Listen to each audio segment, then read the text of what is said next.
খাবারের সাথে খাবার মেলানোর মানে হলো দুই বা ততোধিক প্রকারের খাবার একসাথে মিলিয়ে খাওয়া, যেমন ভাত, ডাল আর শাকসবজি একসাথে খাওয়া। এতে খাবারের মধ্যে উপস্থিত বিভিন্ন ধরনের পুষ্টি উপাদান সমন্বিত হয়। প্রোটিন ও ভিটামিন ইত্যাদি উপাদান বিভিন্ন খাবারে বিভিন্ন মাত্রায় থাকে। সেক্ষেত্রে একসাথে বিভিন্ন প্রকার খাবার মিলিয়ে খাওয়া স্বাস্থ্যকর ও পুষ্টিকর। খাবারের সাথে খাবার মেলানো সবসময় সুখকর নাও হতে পারে। যেমন কিছু উচ্চ শক্তির খাবার আমাদের দৈনন্দিন জীবনের জন্য অপ্রয়োজনীয় হতে পারে। অর্থাৎ খাবারের সাথে খাবার খাওয়ার উপকারিতা এবং ক্ষতি উভয়ই হতে পারে।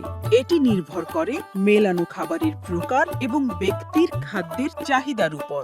খাবারের সাথে খাবার মেলালে যেসব খাবারের পুষ্টিগুণ কমে।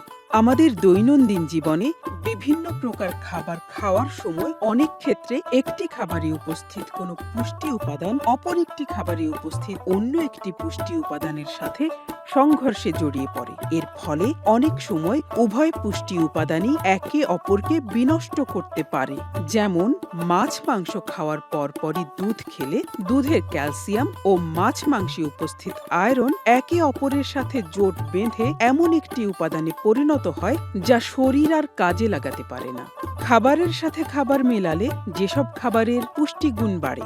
খাদ্যে ক্যালসিয়ামের উপস্থিতি বৃদ্ধির জন্য রুটি বানানোর আগে আটা মাখানোর সময় 1 চামচ লেবুর রস মেশান।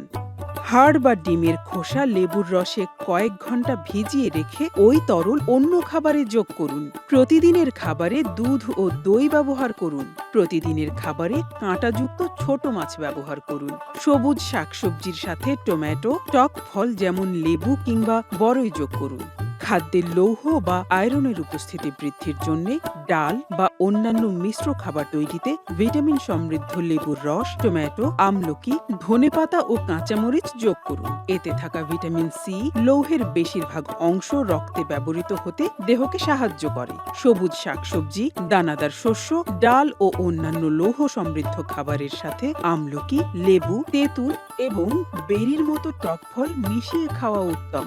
যেমন টক ডাল, খিচুড়িতে কাটা আমলকি কিংবা ধনেপাতা আর কাঁচামরিচ যোগ করে রান্না করতে পারেন। চায়ের মতো পানীয় খাবারের মধ্যে থাকা লৌহকে বেঁধে ফেলে এবং তা রক্তের সাথে মিশতে বাধা দেয়। তাই খাওয়ার আগে ও খাওয়ার পরে চা জাতীয় পানীয় এড়িয়ে যেতে হবে। খাবারে খুব সামান্য পরিমাণ মাংস যোগ করলেও তা আহারে চর্বির পরিমাণ বাড়ায়, যা খাদ্য থেকে ভিটামিন এ ও লৌহ বা আয়রনের শোষণ বাড়ায়। দুধের ক্যালসিয়াম খাবারের মধ্যে থাকা লৌহ বা আয়রনের সাথে জোট বেঁধে রক্তের সাথে মিশতে বাধা দেয়। তাই মূল খাবার খাওয়ার কমপক্ষে 3 ঘন্টা আগে বা পরে দুধ ও দুগ্ধ জাতীয় খাবার খাওয়া উচিত।